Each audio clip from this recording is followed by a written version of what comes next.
And our next speaker, Yvonne Burton, has been doing that with a team. What city do you live in? I'm in Shelby County. They're in Shelby County, and they've been fighting Agenda 21. So somebody mentioned earlier what's going on in Shelby County, so they are very familiar with that. And we'll just have Yvonne come up and talk to us about what her team is doing there in Shelby County.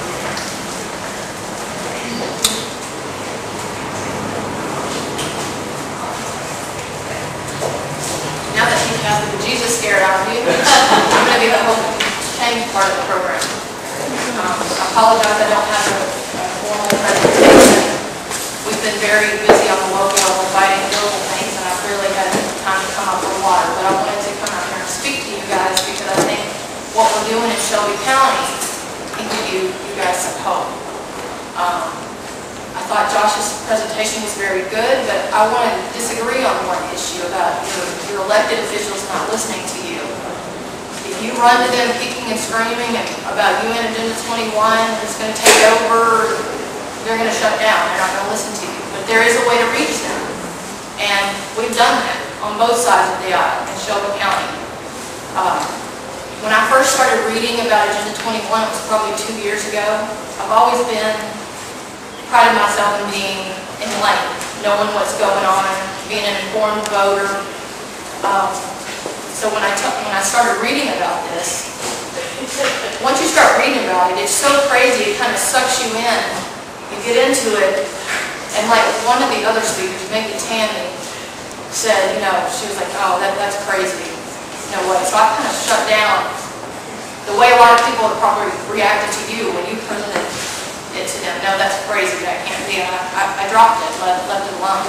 About 6 months after that, I found Rosa Corey, which I've got about 20 of her books over here. It's one of the best books on the subject. There's a video. It's the one where she's speaking to one Bay Area patriots, and because she was a Democrat, I thought, well, I'm just going to watch a few minutes of this hour-and-a-half presentation. An hour and a half later, I'm frantically on the internet trying to prove her wrong on things that she said.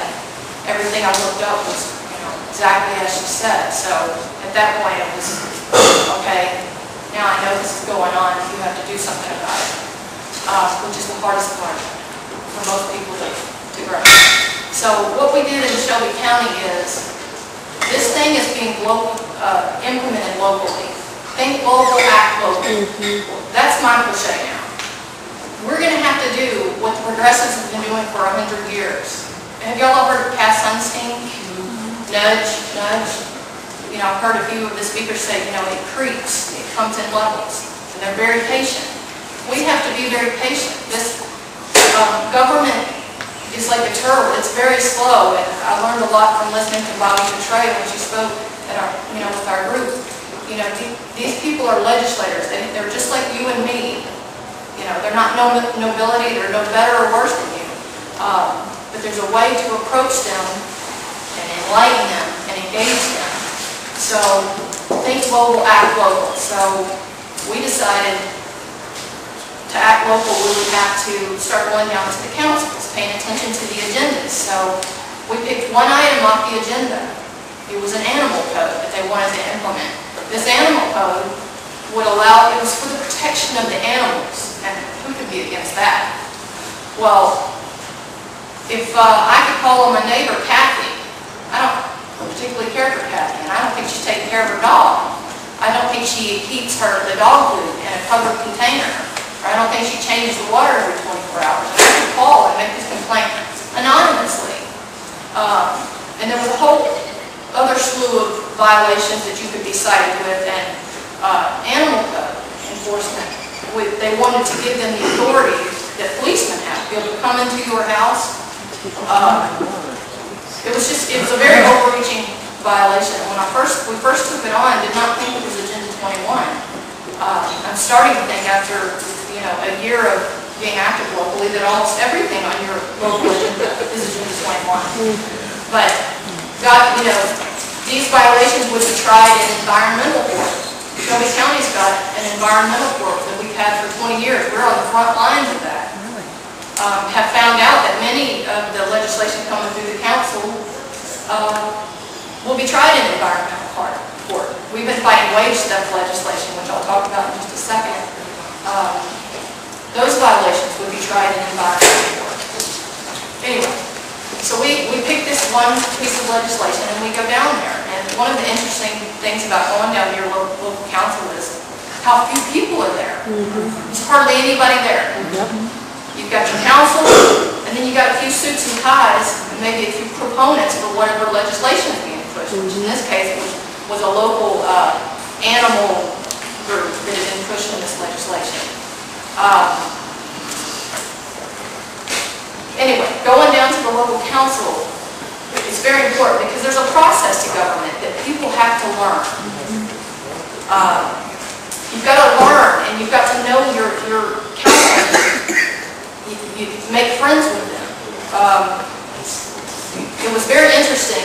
You know, I know a lot of you have been, you're watching TV and you've been for the longest time frustrated and shouting at your TV and, you know, that you feel helpless. But I'm telling you, if you go down and engage in the right way, learn how to speak. Public speaking, it's my worst nightmare. I've gotten a little bit better. It's now maybe my best nightmare. But if you thought your children's future was at stake, would that be enough to help get you over your public speaking? Because they don't need people to just go down there and sit. They need people to go down there and speak out. And if you go down there and engage yourself, you'll learn quickly that you're being governed by your inferiors. But they're people, and you have to learn how to deal with them. We've got many friends on the council. We've got the most liberal, Steve Mulroy, although I think after this week you might be mad at us. But if you learn how to, you have to learn how to deal with these people. You have to learn who are the movers and shakers down there. We've learned that Steve Mulroy is probably the biggest mover and shaker. All the leftist progressive legislation seems to be sponsored by him. So this animal, we go down there, we speak out, and it was very interesting. It was the first time in 4 years since Obama had been elected that I had some hope. Sitting there, we spoke, and watching the commissioners debate what we had talked about. And when we went down there and spoke, here's another key I want to hammer in. The progressives are very sneaky. They're very crafty. Conservatives or libertarians, or whoever you call yourself, if you want to be successful in changing the direction of this country, you're going to have to get sneaky and crafty. You're going to have to fight fire with fire. So when we went down there and spoke, we didn't speak about Agenda 21. We do what they do to us. We use their own terms against them, and we used facts. We picked the legislation apart logically and brought up open-ended questions. What does this mean? There was no attacking. It was not aggressive. It was questioning. Well, wait a minute. Won't that open the door for this? So what happened was after we sat down, and there was 4 of us. Sat down and watched them discuss what we were all talking about. Steve Mulroy, the one that sponsored the legislation, boy, his face was red. He was steaming mad. And we were sitting there going, wow, we did that. And he's sitting there looking up at the ceiling at one point going, oh my gosh, I can't believe this is happening. First time in my life I felt like I was being a part of the consent of the government. So, and a lot of the legislators up there that, you know, kind of helped the left started using some of the arguments that we had spoke about. So what we did is we gave them a leg to stand on. To make a long story short on animal code, that was in October. It was still going on in the end of March. So what we threw a wrench in the spokes of this progressive government, if nothing else. Did not expect to win it. We went down there solely to learn it. But in the end, we won it. Yeah. And it was, they delayed in I can't remember the words they used, but it was delayed. I know they're going to try to bring it up in the future, but we'll be there watching. They thought we were down there just for the animal program. Little did they know that we're down there for forever. As far as I'm concerned. So that was one piece of legislation that was stopped. There's a whole bunch, especially for Shelby County, which is a big city. It's a lot for any one person to take on. I've got a team, and even with this team, it's still, we can only attack, 2-3 pieces of legislation at a time, usually one. You've got to go through these agendas with a fine-tooth comb, and somebody else, that might have been Tammy, I think, said something about find your niche, what you're interested in. Maybe you can't go down to the council, but you can do research. You can watch most of these councils online. If you don't watch what they're doing, they can't be held accountable. Half of the reason they've been so successful is because we've been asleep and not there. Another piece of legislation, wage step, they're trying to pass right now. Wage step, I don't know if anybody's heard of it, but it's basically a union-type piece of legislation that's trying to dictate, how would I describe it? What?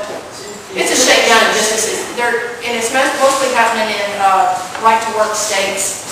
And when I spoke on this, when I did my research, I started noticing that all of these wage step issues seem to be targeted towards non-union businesses, Walmart being the biggest one. So when I spoke, I said I question what this is really about when it looks like a union-backed issue. And the studies and things that they cited in the ordinance itself, if you read through who the foundations were, the people involved, they were all union-backed people, progressive groups. Well, the commissioner, Steve Mulroy, once again, ridiculed my answer. Oh, that's ridiculous. And I knew I'd hit the nail on the head because a lot of times you go and speak about things, they'll either ignore it or they've got to tear it apart, one or the other. Well, this past Wednesday, got up and spoke, and it was a social justice type group, WIN, Worker Interfaith Network, which is basically another acorn, targeted on the local Holiday Inn, standing out there saying, that Holiday Inn harps wage step. Well, Holiday Inn had never been charged. There were no accusations. What did Holiday do wrong? And the general manager of that Holiday Inn spoke out in the last committee hearing against it, and they targeted him. And so we went down there to be the counterbalance to that. And when we went down to the committee this past Wednesday, I said I questioned the legitimacy of many faith-based organizations that bears false witness against his neighbor. What do you know, behind the scenes, some of the commissioners said, hey, who is this company? They're a religious 501c3 that are not supposed to be lobbying for specific legislation starting. So right now, there's crazy things going on behind the scenes. And the reason I tell you this is your legislators will listen to you if you make them. Milton Friedman, I was watching a speech that he gave, and somebody had asked the question on how do you get better people elected to office, and he said, well, that's really not the solution to this problem. It's all fine and good that you get good people elected to office, but the solution to the problem is you have to make it politically profitable for the wrong people to do the right thing. And that's what we're doing in Shelby County. So get involved, monitor that agenda. If you can, build you up a team that regularly checks it. What I do is, before the meeting on Monday, they usually send out the agenda a few days before that, and I start sending out emails, asking people to look over it. I have specific issues I'm looking for, but other people will say, hey, this is a red flag too. So you need a team of people. You can't do this alone. It's very overwhelming, and the way that Josh felt, a minute where he didn't want to speak on it, we've all been there, all of us that have researched it. It's very overwhelming. It's such a monster. It can be very depressing at times. And I didn't have any hope until I started going down to the council and actually saw. We've been down there for 7 things. We've been successful with 6 of them. And we're nobodies. We're just citizens. So I would say, actually, that all of the power is in the local, and that's the solution to all of the problems in this country. So getting involved in that agenda. Also, all the committees that are appointed by the mayors. I've gotten appointed to the Sustainable Shelby Advisory Committee. How exciting is that? It's boring. Yeah, there's about, 12 to 1, and thankfully my friend Kathy goes along with me. I don't know if I can take it. But I'm on there, and, I feel it's a useless committee. It ought to be disbanded. They have an office of sustainability. The director is Paul Young. He probably makes $80,000 a year. And he's paid for by the HUD. Yeah, a grant. But anyway, I'm in there. I can actually keep an eye on what they're doing. I don't really protest much there. I know what they're doing, and I can keep an eye on it. I'm on an election commission. But there are all these different committees. There's actually a lot of power in these committees. We recently, the boards. When we were going down, there was also another issue we went down there that was really interesting, and it was over these zoning codes. And when you start paying attention to the agenda, planning and development, and these zoning codes, that's all Agenda 21. 24/7. It's all. You need to tackle those first. If you can find somebody willing to venture into that. Are these boards being the industrial boards? Industrial, residential, Community redevelopment. yeah, any of it. Anything goes to the county or city site, look at the boards, they give you all the information. Right. Tell you who they are, and what they do, and when they meet, and you can go to these boards. Right. They're sunshine law, they have to let you in. Community redevelopment board, they never had citizen visitors until we went in. Yeah, that's something we went through to one. We're trying to, I'll touch on that. Probably about the change of Congress. Yeah. Well, Well, if you're professional, you can get them on your side, but we have a unified development code that was passed in 2010. We're in the process of picking something on there. We had the head of the planning and development office call because he had seen the success we had down there. And this guy's a Democrat, he wasn't really sure about it. So I'm with the Tea Party down there. He wasn't really sure about it, but he saw the success that he was having, and he was getting blowback from the left for some changes they wanted to make to the Unified Development Code. And this Unified Development Code is horrible. I wish I'd known about it before they passed it, but it was passed in 2010.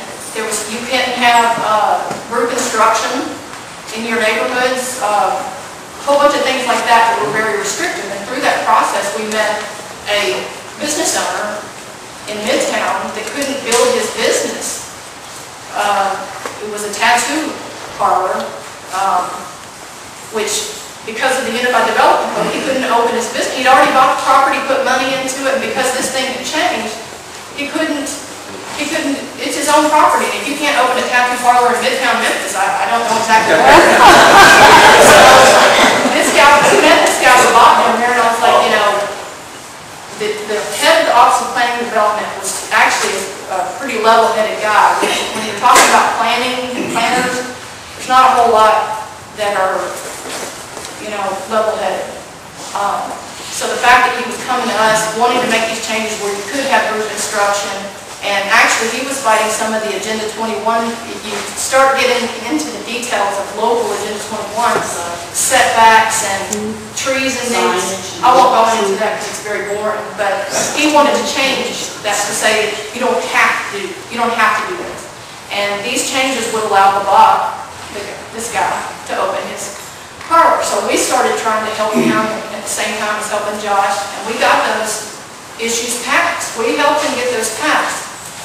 If you ever get to be a part of that, I'm telling you, it's like a drug. You'll want more of it because you'll feel like you're being effective. So this guy, goes before the community Board of Adjustments to open his thing.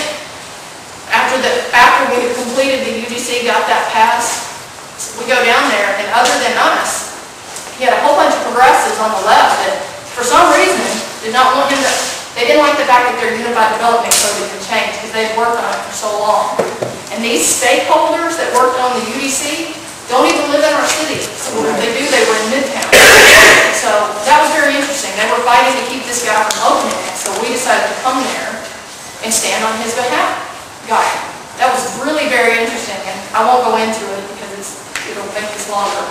But because we were there, we changed the course of that, watching these, because it was supposed to fail. It has. Because we were there standing on his behalf. When we went to the picketing of this Innocent Holiday Inn last weekend, Babak Tabatawa shows up. So we're making these inroads with people that we wouldn't normally make. So on a local team, if you do it right, I just want to tell you that your legislators, if they think they're steep, they might not get your vote. Trust me, they'll listen. You'll find that I know that I have found just by going over the agenda, cap and trade, it's already here. Your local communities, the big businesses, they're already paying for emissions, because I watched the ordinance produced that they wanted to change the amount. We were paying $27 per pound, now it's up to $42. So cap and trade, it's already here. It just hasn't reached the smaller businesses or the residences yet. So as you go down there locally, whatever issue you're fighting, you'll see a whole bunch of stuff, a whole bunch of red flags.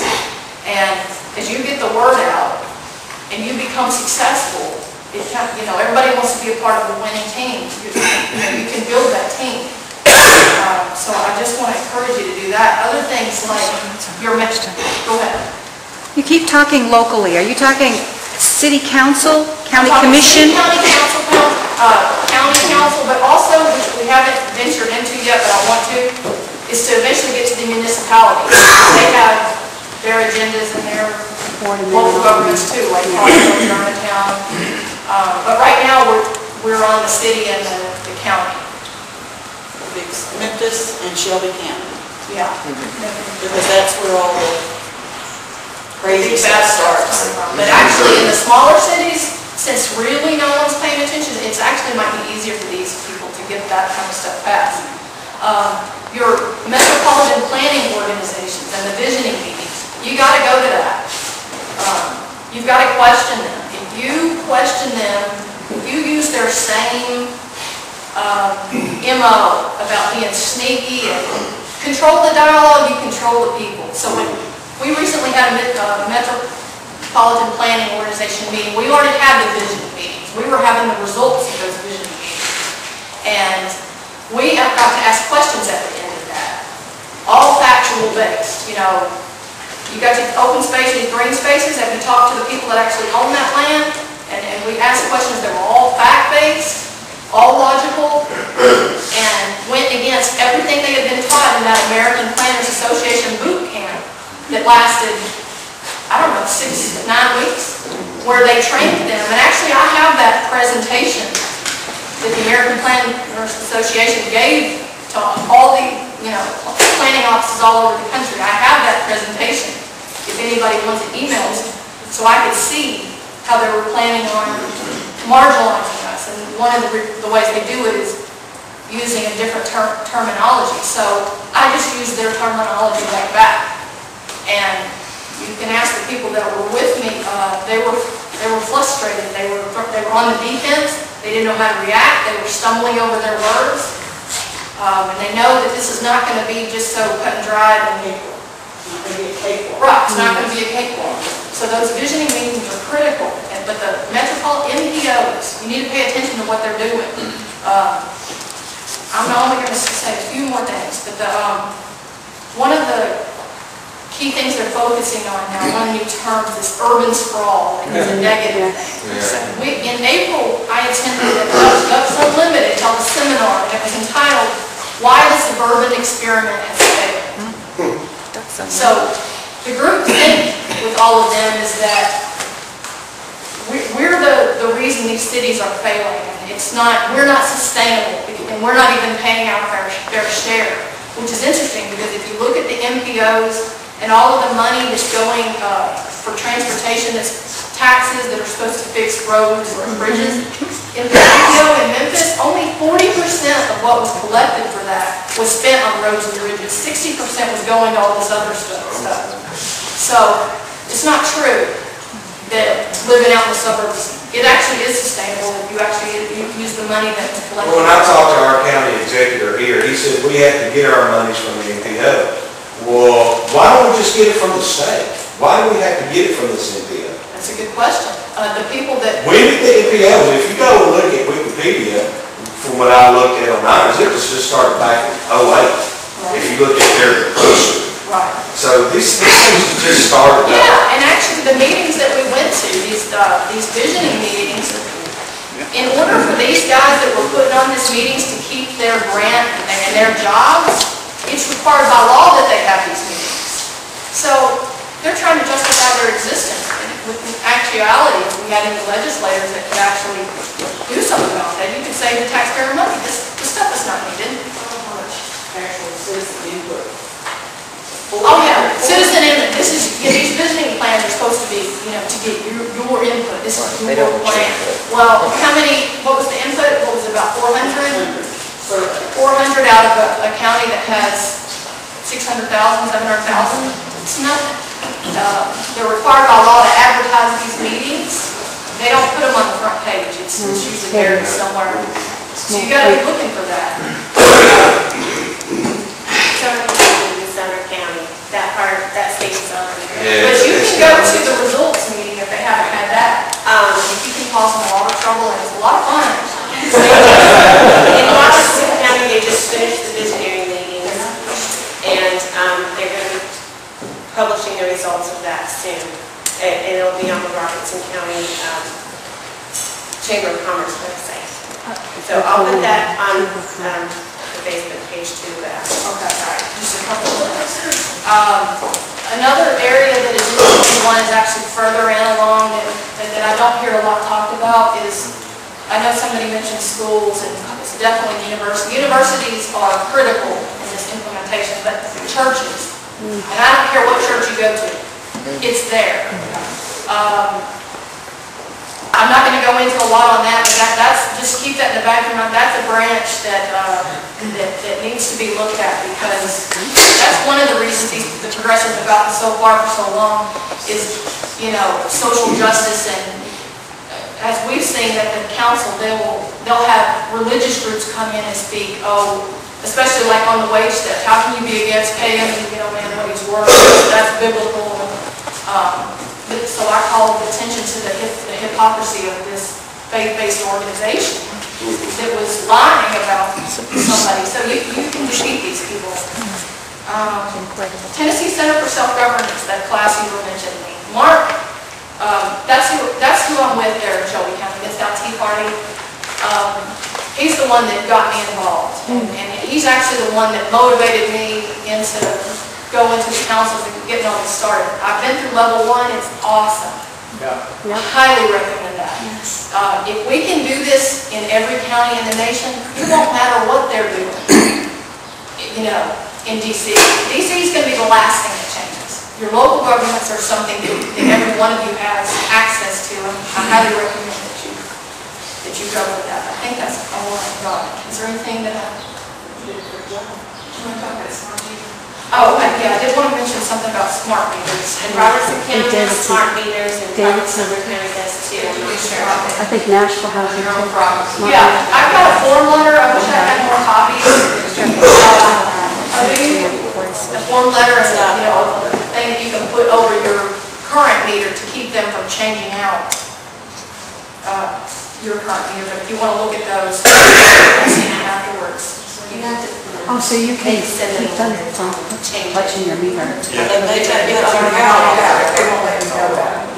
They've done that in Austin, Texas. Big time. I have a copy of the letter. Tennessee, it's not me. If you have a smart meter and you want to get rid of it, I have a copy of the letter. If you need it, I'll email it. Don't get one. I don't have it.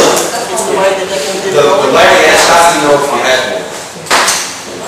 And actually, I don't know a lot about the smart meters. Are they getting implemented on current? You can do it from your own house, and the old analog meters, where everything goes around, and around you watch it. They changed them out to a remote control, that they control how much utilities, how much water, what appliances they are rationing, what you can use when they get ready to ration it. and you can't opt out. And it's actually a warrantless search by doing this, by invading your privacy to know what you're using, how much you're using, and shutting you down, and do it remotely. They collect all that data. Yes. The other thing too, there's a cell phone in them, it's like a cell phone, and it sends that signal out remotely. And a lot of people who have lived, like your child's bedroom, close to that meter, there's been a lot of health issues as well. There are health issues with this. I want to finish with one more thing, and it doesn't have anything to do with smart meters. I just want to say that when you're trying to inform people about Agenda 21, we're going to have to be more crafty and creative about how we do it. And be careful. Know who you're talking to. If it's going to shut them down, I've learned to be sneaky. Throw some bait out there. Something interesting, a tidbit. I've done that a couple of times where I've thrown out some open-ended questions. You hear about, something that's going on locally and then equated it with Agenda 21 without calling it Agenda 21. I use sustainable development. I use their words. So this person I'm talking to won't put a tinfoil hat on me. They go and research. You can get these people to kind of think on their own and kind of do their own and come back and kind of talk to you. There's a crafty way you can do this. Most people, even decent, people want to shut down and maybe even might be interested in what you're telling them, and then after you leave, they're going to stick their head back in the sand. But we've got to get better at communicating, and I don't want you to get discouraged by the few people that are, Move on. There's more people to educate. Just write them off your list and move on.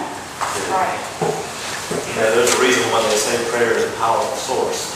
I have this thing about the smart meters, and when they first started, I worked for a trade association in Alabama that represented the municipal electric utilities there. And when I was there in 1993, most of the towns that we represented were small municipalities. These things were being aggressively sold to these towns, and these and the utility manager, sometimes the mayor was in charge of the utility, sometimes it was the second manager. They were being aggressively sold as cost effective, and it would be easier to track people who skipped on their bill. I mean, it was just very, it was all very benign and very, it's going to save you money, it's going to save, and then it was sold to the consumer as it was going to save you money. It's almost like, the little progressive things, the progressive insurance, they want you to plug that thing into your car, and they're just sounding. And actually, you can ask people in California and Connecticut whether it's saving them money, and it's not. And it's costing them more money if they want to wash their clothes in the middle of the day. So it's not saving anybody any money. They want you to wash your dishes. It's actually mandatory in certain places out west. Not mandatory. I'm going to open it up to questions if anybody had any questions.